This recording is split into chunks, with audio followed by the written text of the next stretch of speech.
Republicans continue to quarrel over whether to allow Kevin McCarthy to become Speaker of the House. Democrats consider a gamble on making Hakeem Jeffries Speaker. And Joe Biden takes advantage of the chaos to campaign and visit the border. I'm Ben Shapiro. This is The Ben Shapiro Show.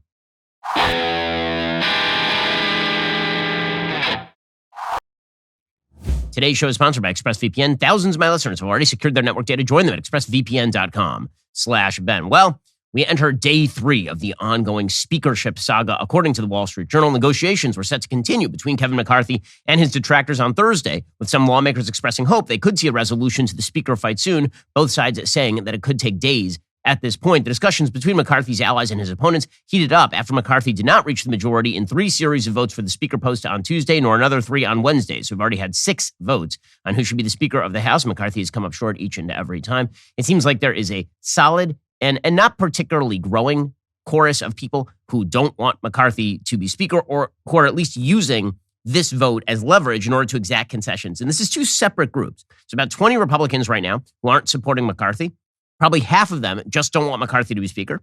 And another half of them want to exact concessions from McCarthy that would be more conservative in orientation. And there is a very large difference between these 2 groups. One of them has a strategy, one of them does not. The group that wants to exact concessions from McCarthy, this is just traditional, typical politics, right? You have leverage over McCarthy, and now you can get out of him an additional couple of seats on the Appropriations Committee, or you can get a commitment from him on not bringing to the floor omnibus packages. This stuff is good and fine and useful. And this is the sort of stuff that McCarthy has been attempting to negotiate with this group for quite a while. And there's been movement on that front. Actually, Politico was reporting as of this morning that it looks like there's a deal in the works, at least for about half of those 20 Republicans, to come on board with McCarthy, given that they are given enough concessions. So according to Politico, there are a bunch of new concessions that are on the table. Here's what's being discussed, according to one well-placed source familiar with the talks. Keep in mind, negotiations are ongoing and fluid. A 1-member motion to vacate. The GOP leader appears to have finally acquiesced to a demand to lower the threshold needed to force a vote ousting a speaker to just 1 member. While McCarthy originally indicated restoring the 1-member motion to vacate was a red line,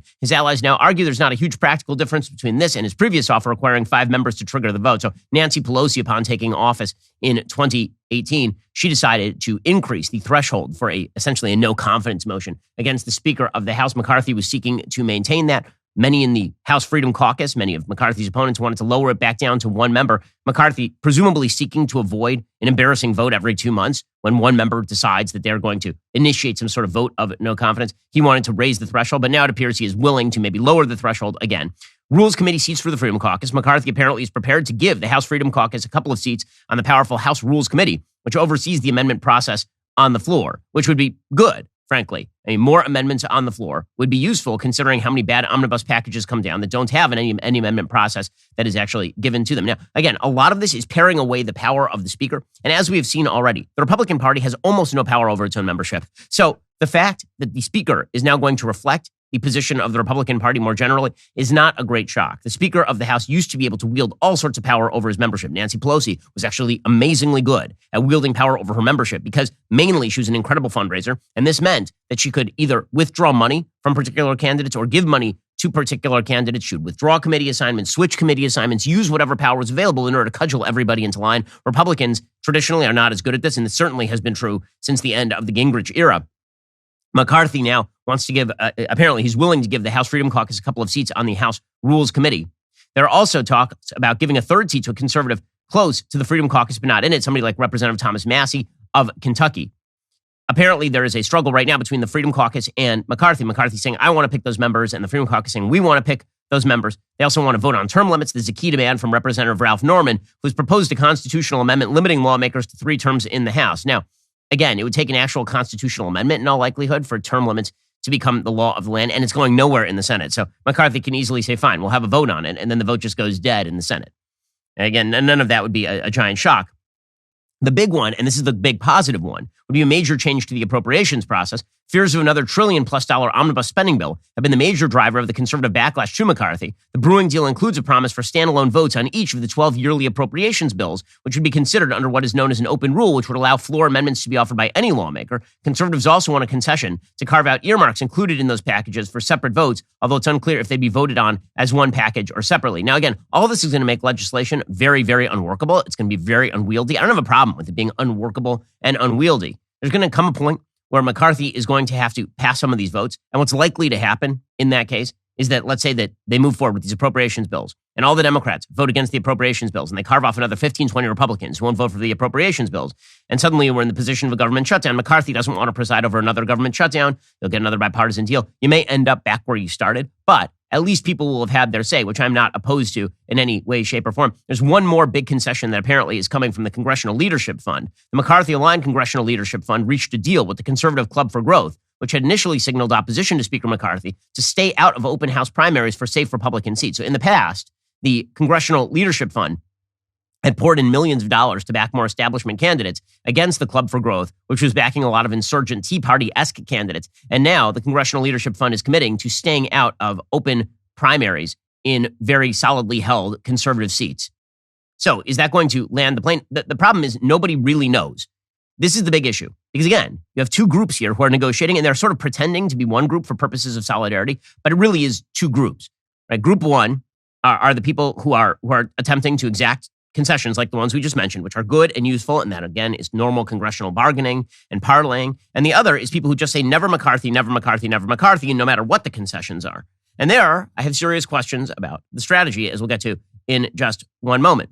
First, I need to talk to you about DailyWire's most trusted privacy partner and a premier sponsor of this show. That, of course, would be ExpressVPN. Have you ever read the fine print that appears when you start browsing in incognito mode? It says your activity might still be visible to your employer, your school, or your ISP. Well, why do you want that activity to be visible to those people? Instead, you should be doing what I do and using ExpressVPN. Think about all the times you've used Wi-Fi at a coffee shop, hotel, even a friend's house. Without ExpressVPN, every site you visit can be logged by the admin of that network. That's still true even when you're in incognito mode. Your home internet provider can also see and record your browsing data. In the United States, they're legally allowed to sell that data to advertisers. ExpressVPN is an app that encrypts all your network data and reroutes it through a network of secure servers so your private online activity stays just that, private. ExpressVPN works on all your devices. It is super easy to use. The app literally has one button. You tap it to connect. Your browsing activity is now secure. Stop letting strangers invade your online privacy today. Protect yourself at expressvpn.com/Ben. Use my link at expressvpn.com/Ben. Get 3 extra months for free. That's expressvpn.com/Ben. Go check them out right now. expressvpn.com/Ben to learn more. Also, there's a lot going on in the world right now. It's a brand new year, which means the stress has descended upon you like a band of roving vultures. And this means it's hard to get some sleep, but this is why you need the greatest of all mattresses. I'm speaking, of course, about Helix Sleep. I've had my Helix mattress for years now. I absolutely love it. I sleep like a baby, particularly at those times when our brand new puppy is not waking me up so that I have to take it out to go to the bathroom. A mattress should never be a one-size-fits-all solution because why should you have to compromise on comfort? Helix has a sleep quiz. It matches your body type and sleep preferences to the perfect mattress for you. Why would you buy a mattress made for somebody else? You're not them.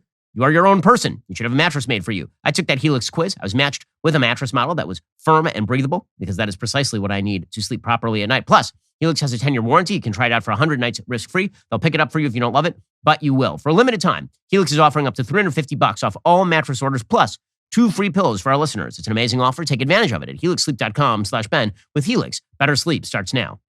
So, first of all, the falsehood that McCarthy has made no concessions to this group already is not true. I mean, it's just not real. Representative Warren Davidson, Republican of Ohio, listed yesterday a bunch of the concessions McCarthy had already made to the people who are not interested in voting for him at this time. Following the election, Kevin McCarthy engaged in that negotiation. He led the conference to adopt substantive reforms that will make our majority more effective. Let me list some of them. Scott Perry's proposal for additional conference meetings ahead of key votes, Bob Good's proposal on standalone appropriations bills, Andy Biggs' proposal limiting suspension waivers from committees, Chip Roy's proposal to make co-sponsored amendments in order, affirm 72-hour publication of bills before calling for a recorded vote, an end to proxy voting. And so these are all concessions that McCarthy made, and the list goes on and on and on right here. So Representative Roy was asked last night by Bret Baier what he's hoping to achieve, and he says many of these concessions. And then he's asked the question by Bret Baier of Fox News, so if you get these concessions, will you and this group then vote for McCarthy? And the problem for Chip Roy is he's kind of negotiating on behalf of people who disagree with him. Many of them don't actually just want the concessions, they just don't want McCarthy. And herein lies the problem for McCarthy. He's negotiating with one group that's reasonable and wants concessions, and another group that just doesn't want McCarthy. The big concession is McCarthy steps aside. So how exactly is he supposed to negotiate all of that?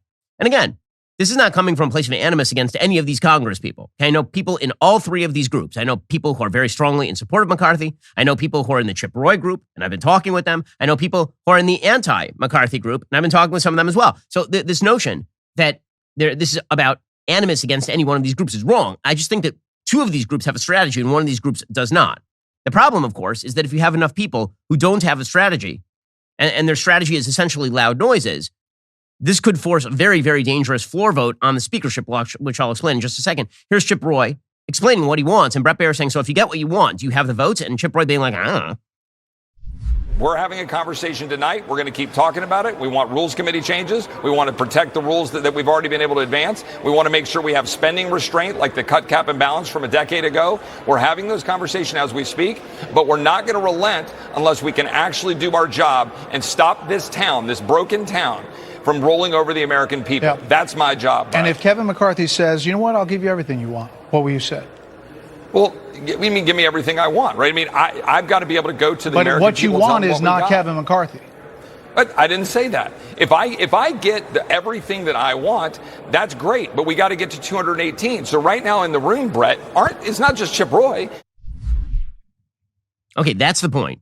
And so Chip Roy is being reasonable. It's a lot of the other people who are out there who are not particularly being reasonable at this point. By the way, we should mention at this point, it's not like Kevin McCarthy is a big lib inside the Republican caucus. Kevin McCarthy's Heritage Action score is 88%. Steve Scalise's is 90%. People are opposing Steve Scalise as a possible replacement. 88% makes you one of the more conservative members of the Republican House of Representatives. He has like an 86% score from the American Conservative Union. This isn't a person who's like wildly liberal on the far left wing of the Republican Party. The big rip on Kevin McCarthy is that he's a wheeler and a dealer. But in a moment where the party essentially exerts no influence over an entire cadre of its own members, you kind of have to be a wheeler and dealer to get there. So people are saying, well, why is McCarthy even bringing his own speakership up for a vote if he doesn't have the votes? Let me remind you, there is not a single Republican Speaker of the House candidate who's gotten a unanimous vote for their candidacy since John Boehner in January of 2011. It has been 11 years since then. John Boehner in 2013, when he was up for re-election for Speaker of the House, 12 Republicans defected against him. Right now, you have about 20 Republicans who are defecting against McCarthy. About 10 of those seem to be about solid defections. 8 to 10 of those are solid defections, maybe as small as 5.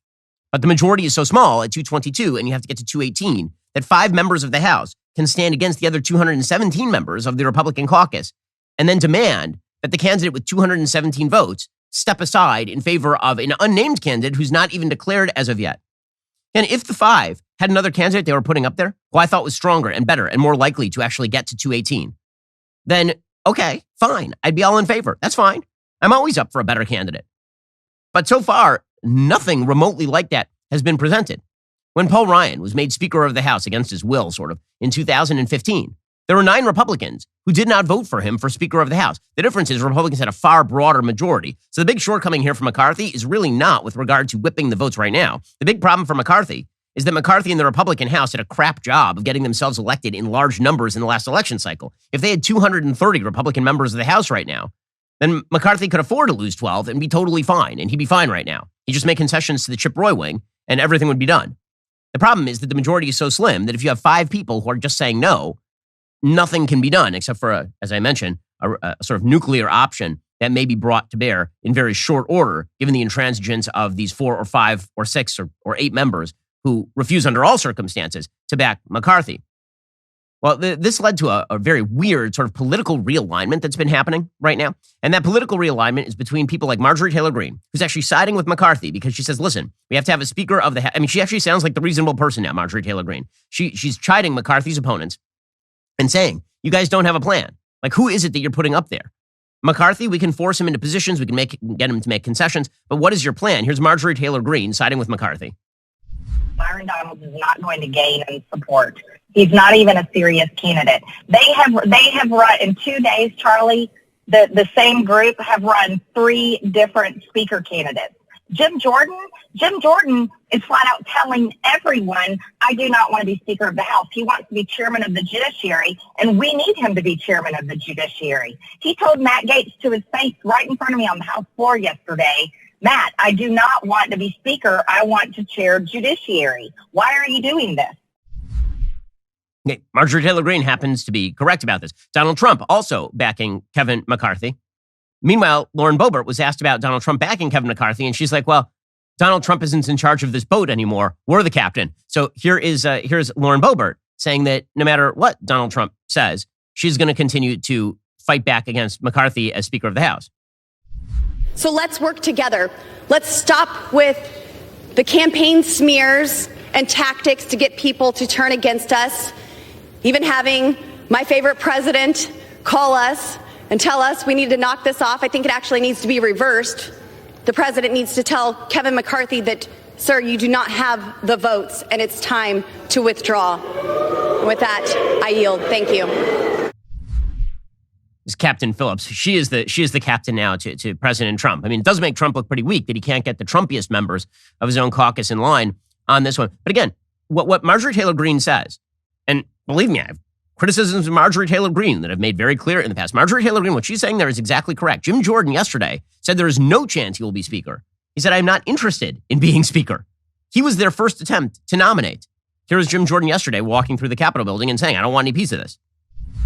But is there any chance that you may be Speaker of the House? No, watch yourself. No, I made clear. I want to chair Judiciary Committee.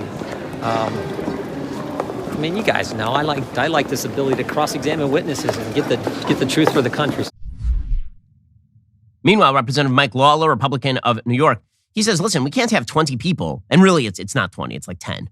Because as I say, some of these people are willing to actually make a deal. He says we can't have the 20 people essentially negating the will of 200 plus members of the caucus. Normally, the way that this works, by the way, is that you vote internally inside the party for various speaker possibilities. And then whoever wins the most votes ends up in sort of the general election, which is what the speaker's vote is. Everybody votes in the primary inside the party. And then when they get to the actual floor vote, then the party votes as a unified body, at least to a certain extent. They didn't do that this time. Instead, people just decided to defect pretty publicly. Mike Lawler's like, I don't understand. You're asking McCarthy to step down because 20 people don't like him. Meanwhile, 200 people like him. How do you do the math here? Kevin McCarthy has worked tirelessly to end Nancy Pelosi's reign as Speaker, flip the House from Democrat to Republican, and implement our agenda. And the bottom line is here.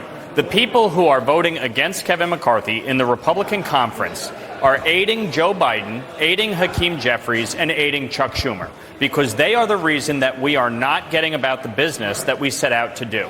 So these folks need to get serious. They need to wake up and realize that we're not rolling over. There are over 200 of us who support Kevin McCarthy, and we will support him on every single vote. Okay, well, Marjorie Taylor Greene, when she says that the opposition has not brought a serious candidate forward, she's not wrong about that. Again, Jim Jordan is not interested. Yesterday, Lauren Boebert nominated Byron Donald, who is a very good congressperson from Florida. He's a second-term congressperson with no ambitions to actually be Speaker, as he himself made clear. Here was Boebert yesterday nominating Byron Donald mainly as sort of an election ploy, not because Byron Donald's a bad guy or not because one day he won't be Speaker, but because he's not a candidate for Speaker right now. I mean, he's in a second term. I rise today to nominate Byron Donald, my friend, an amazing man of Florida, an amazing leader, someone who almost even took leadership here in our Republican Party and came very close in doing so, and it was a very brave run that he took. He's a man who understands what tough times look like, and has come out of those tough times even stronger, more liberated, and as a leader. Again, I like Byron Donald, but Byron Donald is not going to be Speaker of the House. In fact, yesterday, Byron Donald, who's like, I didn't come here interested in being Speaker. I voted for myself because, frankly, it's kind of fun. Representative Donald's yesterday saying as much. Here's what he said, selling himself as Speaker. Do you actually want to be? Is this a protest vote? Like, actually, no, not really. Never came here to try to be Speaker of the House. You voted for yourself. Well, they nominated me. Of course I voted for myself. That's pretty cool. They nominated me. Of course I voted for myself. It's pretty cool. So, I mean, does that sound like a serious opposition? Or does it just sound like we're going to say no until we get what we want without any actual strategy for a replacement? Again, I understand why people are angry at Kevin McCarthy. I understand that they believe that he has conceded too many times to Democrats, which is why you have negotiations taking place between people like Chip Roy and Kevin McCarthy exacting hard-nosed concessions from Kevin McCarthy. The question is, who can you actually make the speaker at this point? By the way, Representative Donalds is saying the same thing. Representative Donalds, who is being treated as sort of the great hope of the opposition, he says, if McCarthy makes enough concessions to us, then I'm willing to vote for McCarthy. We're going to go back in and we're going to have this round of ballots and we're going to have more conversations. Do you see a path forward for Kevin McCarthy real quick? I think it's possible, but there's a lot of work that needs to be done right now. Okay, I think it's possible is the proper answer, right? I think it's possible is the proper answer.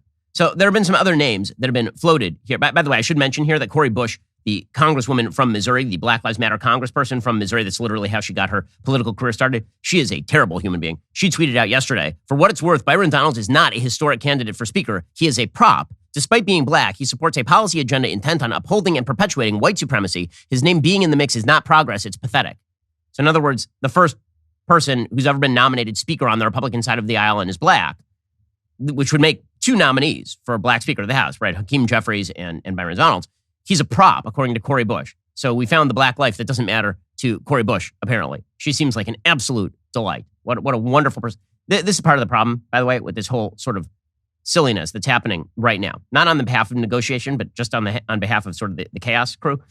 The problem is that you're distracting from the fact that the Democrats are terrible.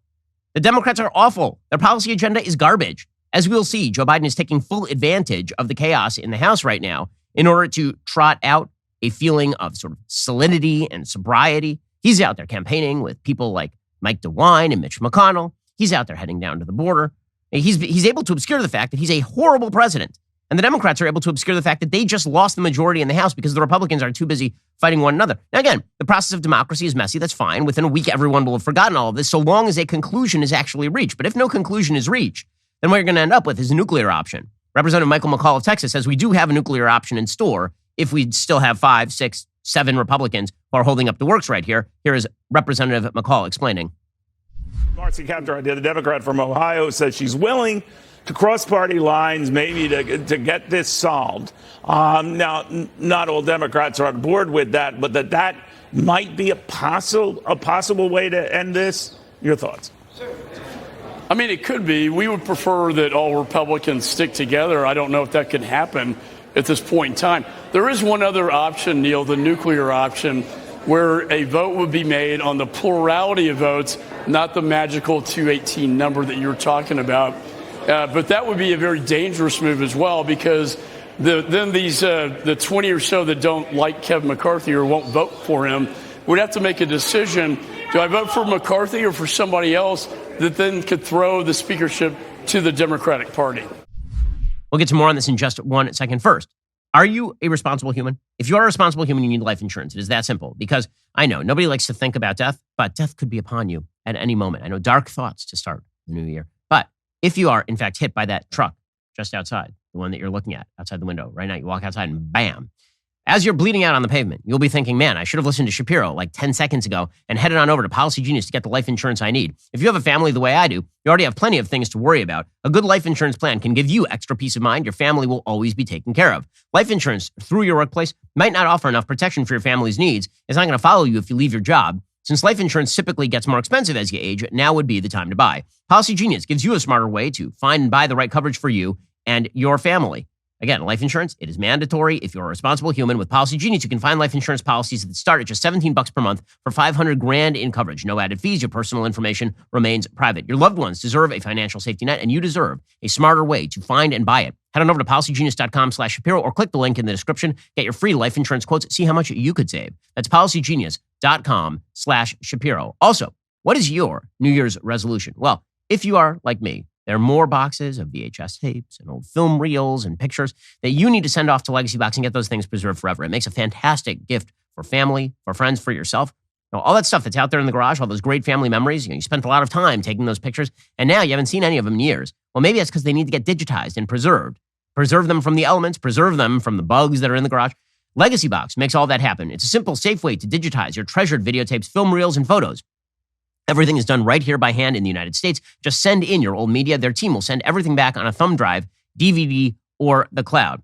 Again, I've used Legacy Box multiple times. I did it for my parents. I'm planning on doing it for my in-laws. Kick off the new year by preserving your family's most cherished memories. Visit legacybox.com/Shapiro. Take advantage of an exclusive discount for my listeners. That's legacybox.com/Shapiro for an exclusive offer. Legacybox.com/Shapiro. Go check out their offer right now. It makes a phenomenal gift. It's a really important thing to do for yourself, for your family, for your memories. Go to legacybox.com/Shapiro and get started. Okay, again, this strategy is the riskiest strategy. And the strategy would be you get some Democrats to sign on to a vote to actually change the rules for the speakership election. So here's how that would work. The way that would work is that some Republicans and some Democrats, you need more than 218, would vote in order to change the rule as to how you get made House Speaker. And you need a plurality, meaning the most votes, not a majority, not 218, 216, for example, because there are only 212 Democrats in the chamber. Okay, so if 212 Democrats, they all vote for Hakeem Jeffries. Right now, Kevin McCarthy is receiving about 201. We've seen him at 202. Latest vote was 201. So he is trailing Hakeem Jeffries by 11 votes. But there are 20 Republicans right now who are not voting for McCarthy. Let's say it goes to a plurality. Let's say that the Democrats say, okay, let's roll the dice here. Let's force Republicans into a position. Let's force them to actually hand the gavel to Hakeem Jeffries. Maybe they will.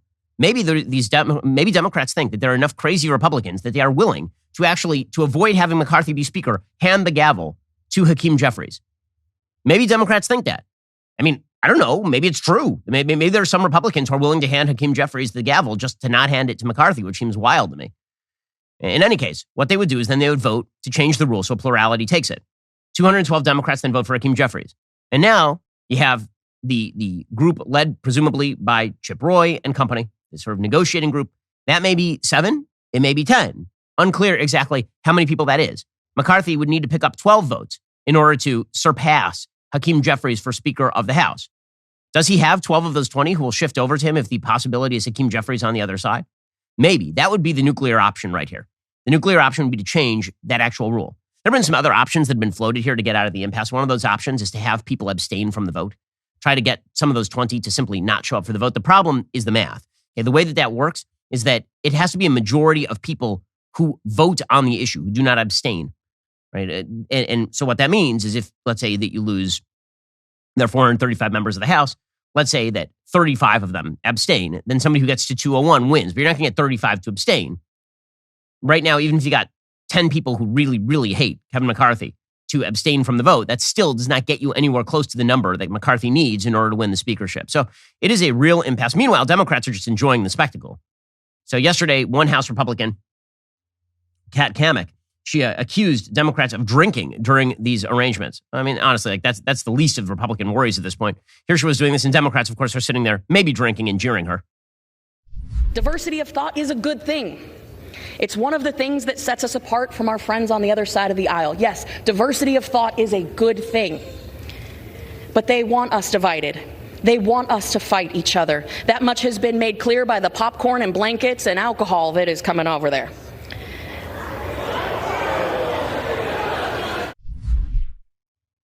Okay. AOC actually, believe it or not, I'm about to say that she said something clever. I know. It's she actually tweeted out, if Democrats took a shot every time McCarthy lost to a Republican, we'd all be unconscious by now. Fair point by the irrepressibly idiotic Alexandra Ocasio-Cortez. Meanwhile, Democratic Representative Susan DelBene, she was out there saying they're the chaos caucus. This is the broader problem for the Republican Party. If you are attempting to earn the trust of the American people, then you have to look as though you are sober. Again, a sober negotiation happening between people who say that they want to exact concessions from McCarthy for the 35th time, who say they want to exact these concessions. And McCarthy, that's normal politics. That's the scrum of politics. People who just say, under no circumstances will I vote for McCarthy, and I would rather maybe have a Democrat in charge of Congress. Yeah, that's kind of embarrassing for the Republicans, I would say. Again, not the debate, not the back and forth. Oh, that's fine. That's a democracy. I have no problem with gridlock. Gridlock is fine with me. We don't have a House Speaker for another week? Whatever. Okay. The country will survive. It used to be that the House would actually adjourn for full years at a time back in the day. But are Democrats chortling over all this? You bet. And are the media enjoying it? You bet that too. Here's Democratic Representative Susan DelBene of Washington. I wonder what you make of what is happening in the House right now and what opportunity this poses for Democrats. Well, good morning. It's great to be with you. And it has been chaos. The Republicans have been the chaos caucus, and they're proving that yet again. There's just not leadership there to help bring people together. Okay, so again, you can see the smiles on the faces of the Morning Joe crew over all of this. Meanwhile, Joe Biden is out there enjoying the spectacle. He says, not his problem, but it's embarrassing. Again, what seems to be more embarrassing is a president with applesauce for brains. But I guess when the focus is not on President Applesauce for brains, then the focus ain't on the guy whose head is mush. Speaking just moments ago about ongoing negotiations on Capitol Hill over the Speaker and more, have a listen.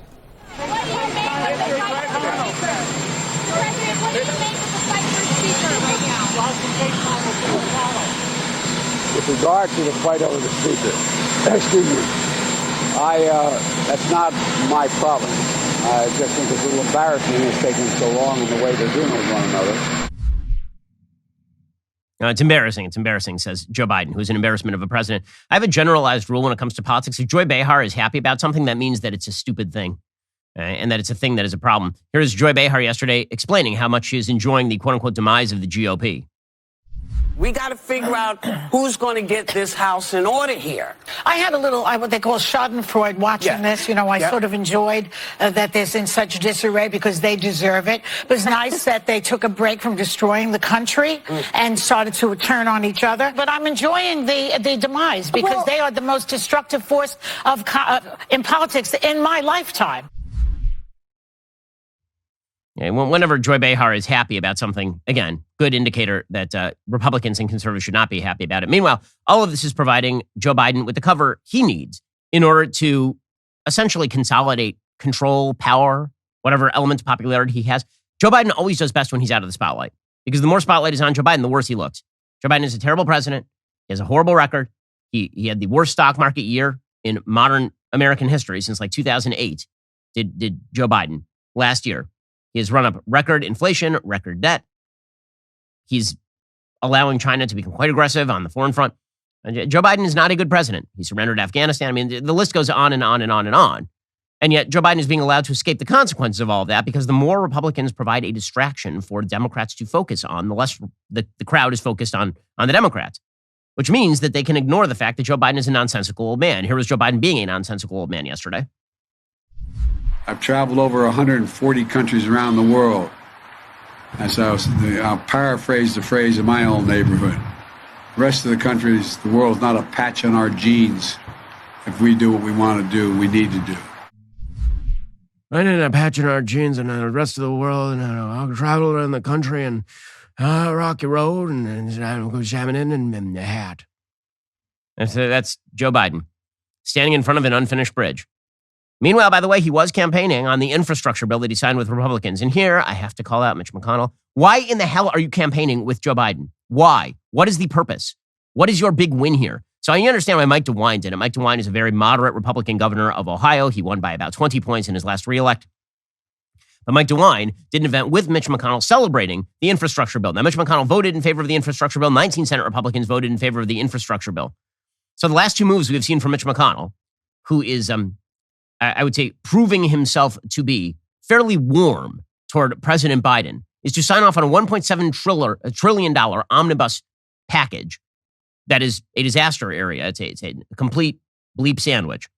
He signed off on that so he wouldn't have to negotiate with House Republicans by waiting a month and a half.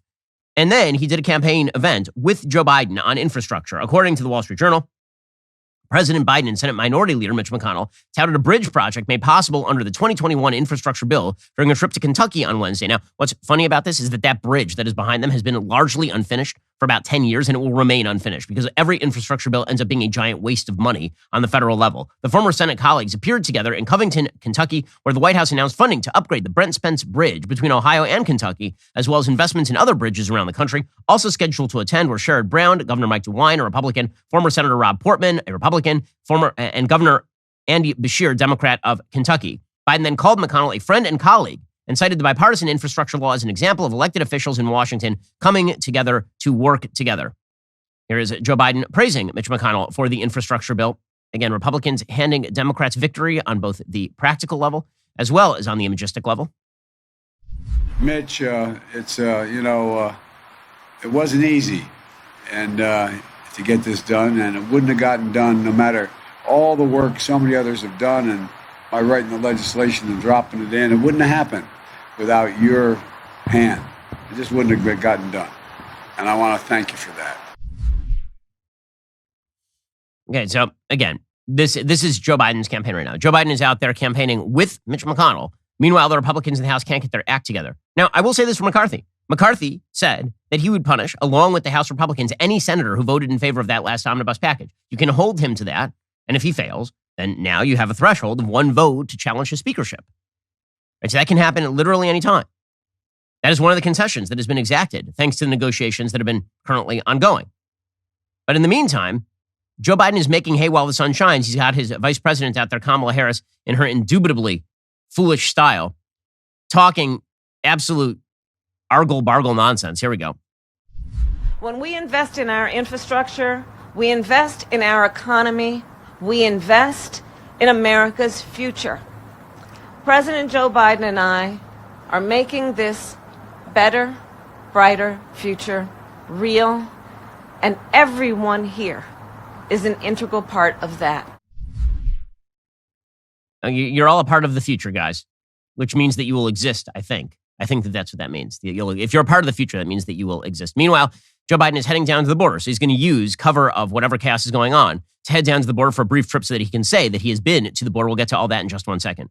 Folks, in 2022, we launched Jeremy's Razors as a joke, but it was a very important joke. Now, just 9 months and 15 premium products later, we have amassed the largest social media following of any brand in the category. We've taken over $10 million away from so-called men's grooming companies that actually hate men. This was just the beginning. This year, we have even more great products and woke scorching endeavors in store. So skip the resolutions and instead join the revolution against the woke economy and finally give conservatives a return on their values. Are you ready to make a change this year? Pick up Jeremy's Razors, hair, skin, beard, and body care products today.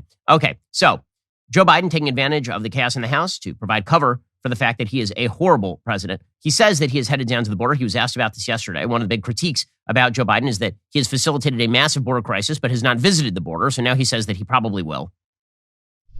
Are you going to be visiting the border when you head down to Mexico? That's my intention. We're working out the details now.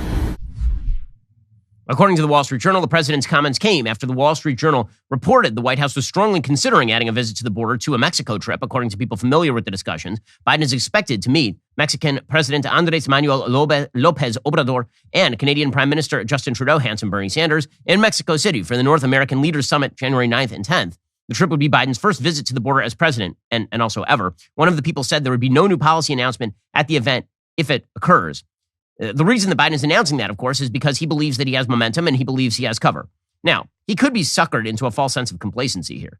And Democrats did not do amazing in the last election cycle. Republicans just didn't do particularly well. And if Democrats continue to run to the extreme left, they're going to pay the price for that. I think that is why Joe Biden is actually using this as an opportunity to try to look moderate with things like infrastructure and maybe visiting the border. According to Politico, Biden on Thursday is going to announce plans to accept up to 30,000 migrants per month from Cuba, Haiti, Nicaragua, and Venezuela in a border strategy that will be paired with the expanded use of Title 42 expulsions. The president, in a speech in the Roosevelt Room of the White House, will unveil a new humanitarian parole program for migrants from those nations, according to several people familiar with the planning.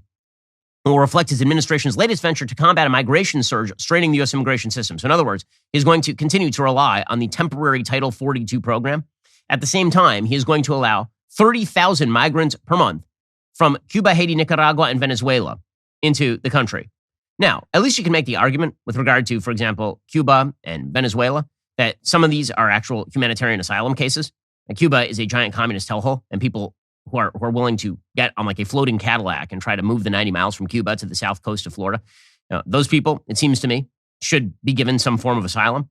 However, 30,000 migrants per month is a lot of migrants per month. This is over the course of the year, 360,000 migrants that he wants to let in. The idea that this is going to alleviate the problem rather than exacerbating the problem is, of course, false. And exactly how are you going to make sure that these people are from the countries that they say they are? It is not as though somebody shows up at the border and they show you their Venezuelan ID and you're like, okay, well, I guess now I can trust it. The new policy is modeled after the one rolled out solely for Venezuelans this fall. That created a narrow pathway for up to 24,000 migrants. But now we are talking about expanding that by a factor of, 15?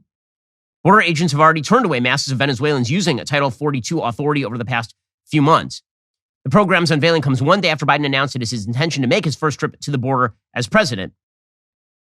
Many of the president's left-wing opponents are angry that he would expand the Title 42 program. So basically, he's saying, I'm going to let in these people in order so that I can continue to use Title 42. He is likely to please no one, nor is he likely to stem any of the migration surge that we have seen, the illegal immigrant migration surge that we have seen over the course of Joe Biden's presidency. Apparently up to 5 million people illegally entering the country since Joe Biden took office. How bad is the situation on the southern border? It's so bad that Colorado Governor Jared Polis, who's a Democrat, has been sending illegal immigrants to New York City. Remember that time it was horrible and evil for Ron DeSantis to send illegal immigrants to Martha's Vineyard? How dare anybody's winter vacation be ruined by illegal immigrants arriving there by the dozen, like 1 dozen.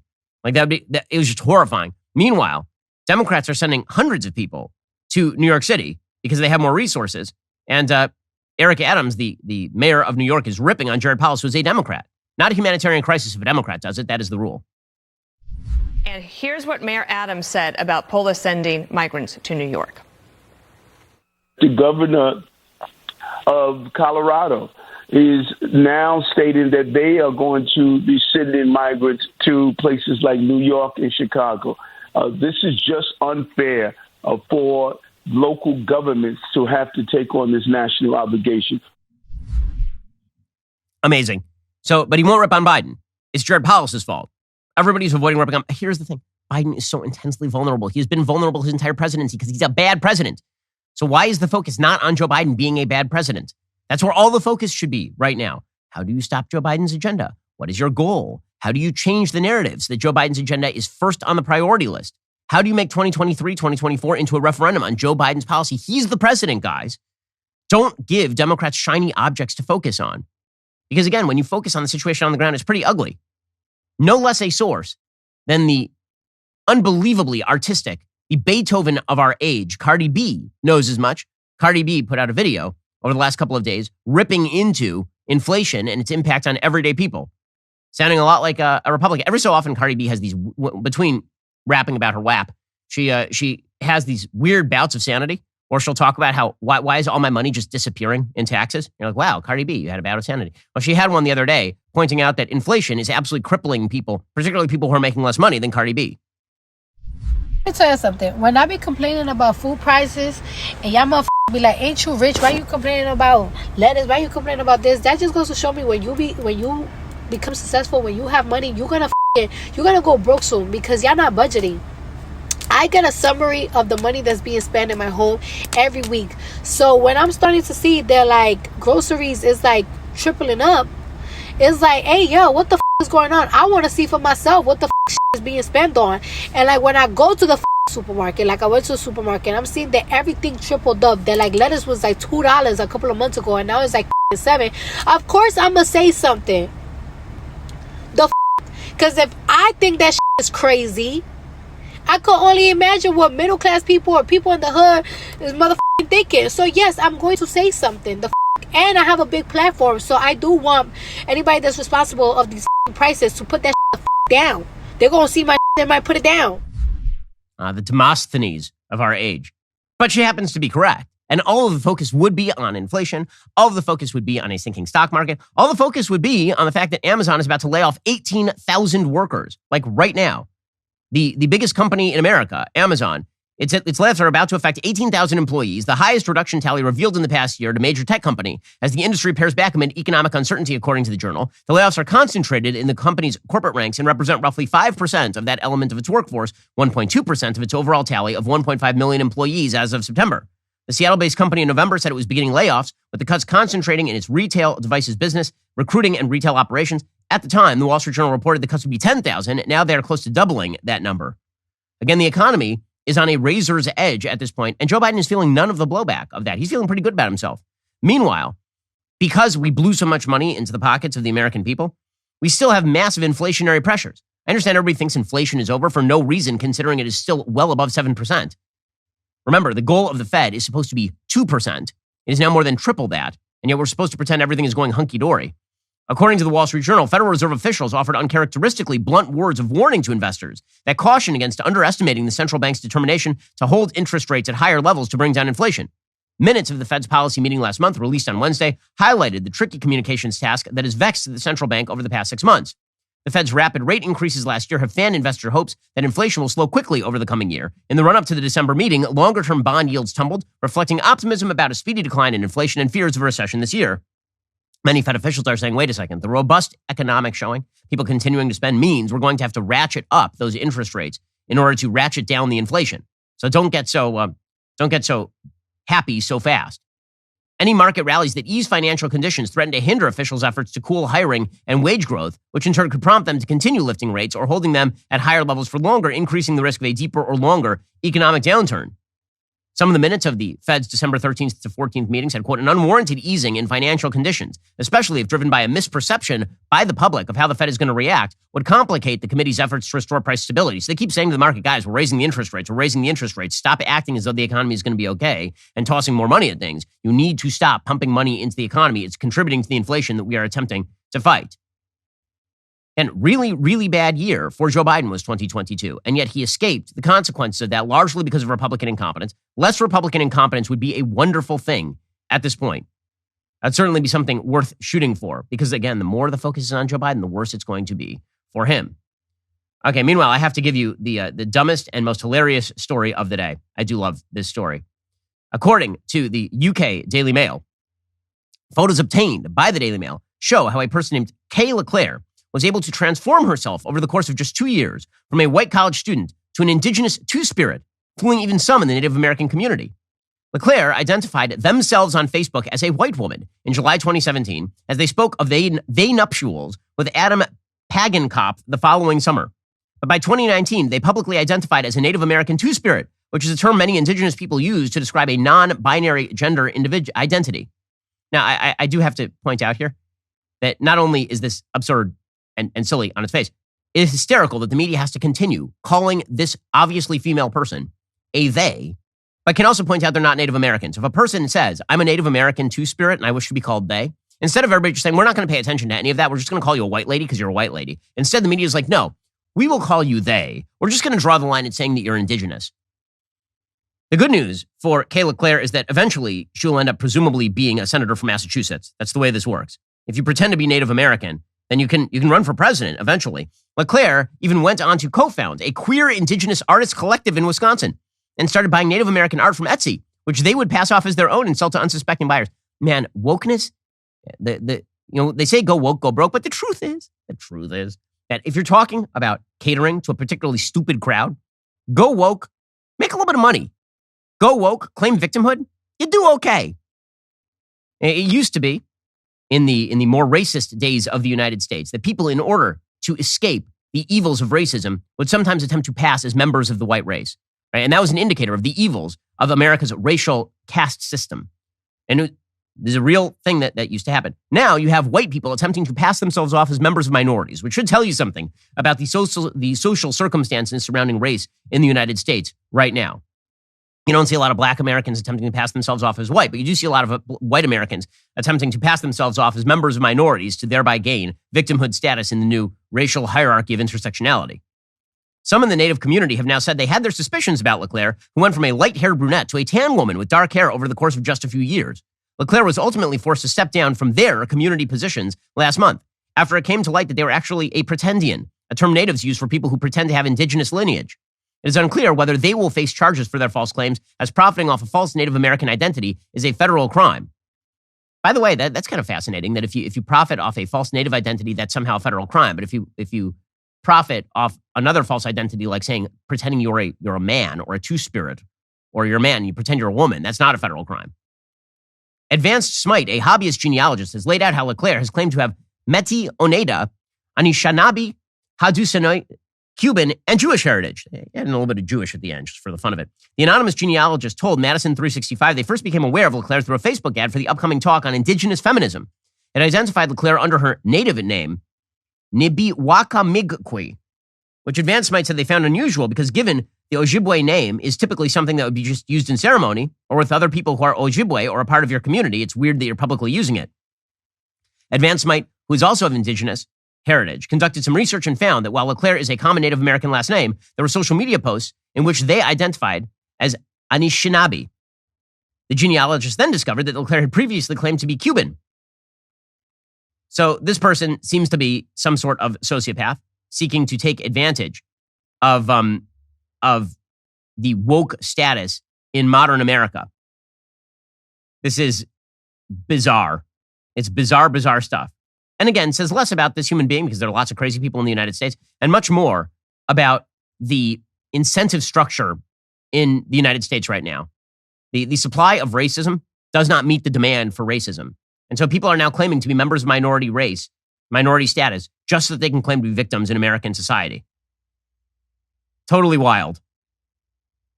One of the professors at University of Minnesota posted Facebook on Saturday saying, quote, "I've sat with this Kay Leclerc situation a bit, going through all the emotions, hurt, anger, disbelief. I welcomed them into my home, brought them to ceremonies, and bartered my artwork for their fakes. Others warned me, but I was hesitant to believe someone would weave such an elaborate web of lies. They were so kind and eager to help and share. They were a ray of sunshine. They embodied everything you would want in a friend." So I think that at some point we should stop calling this person they. This person is a she. So we are allowed to say that she is not a Native American, but you're not allowed to say that she is a she.